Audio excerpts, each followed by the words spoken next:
आप एक व्यक्ति का विरोध करते करते मैं कांग्रेस की मानसिकता को समझ ही नहीं पाया कि आप एक व्यक्ति का विरोध करते करते आप ये तक भूल गए कि आप देश का अपमान करने लग गए।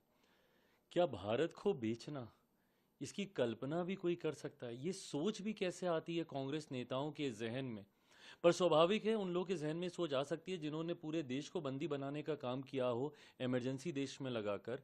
उन लोगों के जहन में ज़रूर ये सोच कभी ना कभी आई होगी कि क्या हम लोग अपने देश को भी बेच दें।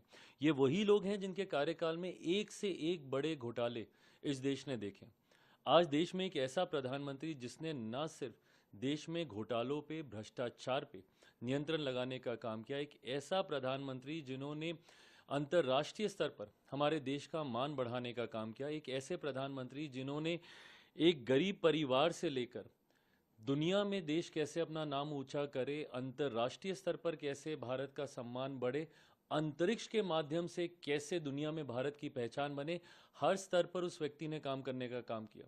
एक ऐसा व्यक्ति जिसने गांव में महिला के स्वास्थ्य की चिंता करके शौचालय तक की भी सोच रखी, तो वहीं अंतरिक्ष के माध्यम से देश को कैसे सुरक्षित रखा जाए, इसकी भी चिंता उस प्रधानमंत्री ने की। और उनके लिए आप इस तरीके की भाषा का आप इस्तेमाल कर रहे हैं। आदरणीय खड़गे साहब बहुत बड़े हैं और बहुत अनुभवी हैं, उम्र में मुझसे बहुत बड़े हैं। आप कीजिए ना, नीतियों का विरोध कीजिए, बट आप एक व्यक्ति का विरोध करते करते आप देश के साथ आप इस तरीके की भाषा का इस्तेमाल करने लगते हैं, ये कतई उचित नहीं है। आप हमारी सरकार को नीतियों पे घेरिए, आपको जितने सवाल हमारी सरकार से करने हैं, आप कीजिए।